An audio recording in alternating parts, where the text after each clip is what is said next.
por eso no es bueno generalizar. No es bueno generalizar. Usted me decía, quiero inferir en su pregunta, que por eso fue que se suspendió la visita de Leonel Fernández que íbamos a tener precisamente hoy por el fallecimiento de Franklin Almeida, que fue algo inesperado, porque fue un infarto que le dio a él. Pero se suspendió, pero más bien no suspendido, sino pospuesto. Dentro de unos días se va a realizar esa gran marcha caravana aquí en San Pedro de Macorís para fortalecer, apuntar, fortalecer la candidatura a senador del doctor Franklin Peña, que va a ser el próximo senador de nuestra provincia, y quien les habla, Alcibiades Tavares, el próximo diputado, entre otros. Está muy bien. Yo quiero hacer, no una pregunta, sino que usted le haga un llamado a la gente para que se rompa ese 70-30 que hubo en las otras elecciones atrás. Para que se rompa eso, para que lleguemos aunque sea a un 95%, aunque 5 se queden, que debería de ser un 100% de los votantes, pero sabemos que mucha gente tiene problemas con eso. Sí, usted se refiere a la abstención que hubo en lugares que hubo casi un 70% de abstención, en otros un 60 y pico, en otros un 50 y pico, pero en promedio más de un 50% no votó en las elecciones municipales. Ahora, hubo la intención de parte del PRM, el partido oficial, de compra masiva de votos. Entonces eso indujo a incrementar más la abstención. Ahora, históricamente, la abstención en unas elecciones presidenciales y congresuales como esta que vamos a tener el próximo 19 de mayo, ronda un 70%. Nunca la abstención va a ser un 5%. No.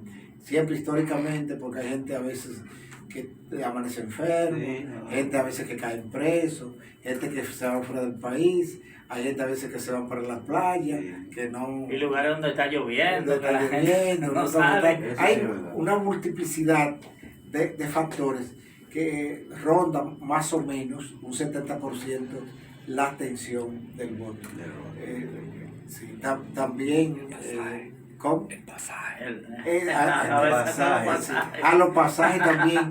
Mira, muy bien lo que apunta es que hay gente que tienen su centro de votación en lugares distantes. Por ejemplo, aquí hay gente que vota mucho en la capital, pero hay gente que vota en Lía Piña. Hay otros que vienen a votar de Higüey por aquí que votan en Atomayor, que votan en La Romana, y así sucesivamente. Eso se da. Ese cruce en muchísimas ciudades. Entonces la gente tiene que buscar pasajes, hacer esto, que eso influye también. Y más esta población que es de inmigrantes. Muchos inmigrantes. Sí, correcto. Es lo que apunta él también.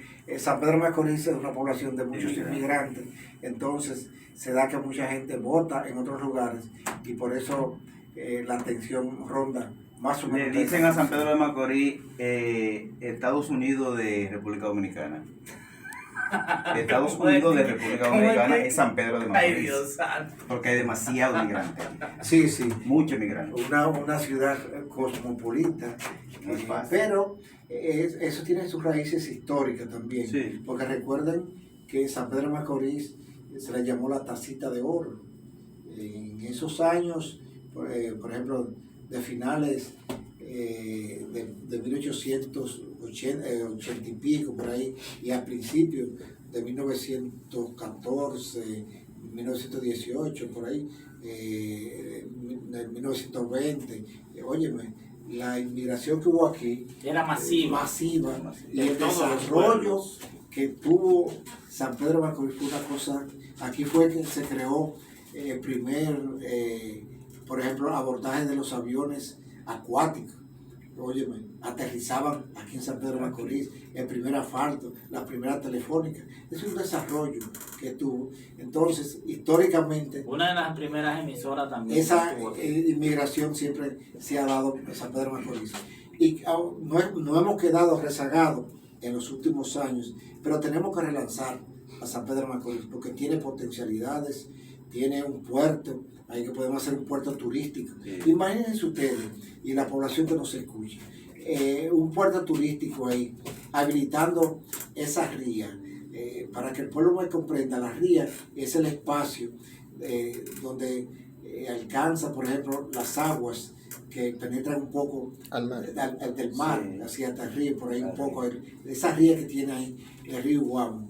El río Guamo, eso es bellísimo. Sí. Usted se hace, por ejemplo, un complejo habitacional con la gente de Barrio Blanco, para ponerla a vivir con más decoro. Exacto. Ahí con edificios bien, se le da a ellos, se hace una avenida ahí ecológica, se siembran, por ejemplo, Un Río de árboles. Janeiro, eso, Sí, ahí, eso es exacto. bellísimo. Palmera. Y de ahí cogen para la fuente. Entonces el litoral hasta la fuente, Cogen para la fuente. de ambos lados. Sí. Y ustedes saben, por ejemplo, y hacerle restaurantes y pequeños negocios de cheap show ahí para En el vender. mismo Sí, claro río que Guamo ahí. En todo eso. Desalojar eso ahí Sí. y hacerle, es decir, tienda turística. Tiendas turísticas ahí de En diferentes ese río Guamo, eso ahí. y restaurantes, quedaría chulísimo. restaurantes. Y esa gente, lo que habría que rodarle un poquito más Sí. de ahí del río y hacerle apartamentos bonitos. Sí. Pero eso mismo lo podemos hacer con el río Soco también. Sí, aprovechar la ría del río Soco, porque eso es bellísimo, eso tiene una vista panorámica enorme. Fíjense que eso en los países desarrollados se explotan eso. Por ejemplo, al lado del río Hudson en Estados Unidos, usted ve restaurantes impresionantes Claro. ahí, y no tiene el río Hudson en los Estados Unidos la vista que tiene el río Iguagua y que tiene el río Soco. Sí, No la tiene, no la tiene. No la Ella tiene. tiene una vista bellísima, con esos manglares ahí, y se puede coexistir, por ejemplo, la parte del ecoturismo, y puede coexistir también con el turismo, porque un restaurante, una tienda de hit show, para vender muchísimas cosas. No tiene que estar dentro del río. No tiene que estar dentro del río. Se agarran, por ejemplo, una tienda de 200, 300 metros y se levanta ahí, y al lado se siguen sembrando esos manglares, y eso va a ver bellísimo. Sí. Y se alumbra. Y usted andando, por ejemplo, en una barcaza, en una noche de luna, viendo esas aguas, cuando esa luna, Está romántico, cuando ¿no? esa luna, oye, toca, ahí se besan, cuando la luna se besa con las aguas, ahí de ese río, Nuestro y poeta, con Pedro esos Mira. manglares, Sí. oye, eso sería algo impresionante. bellísimo. Resucita Pedro Mira. Oye, Es otro artista. Hay un aplauso por ese poema. Qué bellísimo. Vuelve Pedro Mil otra vez aquí. Bueno, Como dice Pero eso Sayan. atraería muchísimos turistas ingleses, alemanes, franceses, de Estados Unidos, de muchísimas latitudes, de muchísimos lugares. Usted puede ser un asesor del gobierno, adicional a ser diputado, porque Bueno, tiene como muchas diputado- ideas brillantes. Sí, que como tiene diputados vamos nosotros a a implementar, implementar iniciativas que para vayan embellecer este a pueblo. fortalecer, Sí. no solamente embellecerlo, Sí. sino también elevar la calidad de vida de La cada calidad de ciudadano, vida de los porque dominicanos. San Pedro de de los Macorís está sanpedranos. deprimido, Sí, y sí. tenemos que rescatar a San Pedro de Macorís.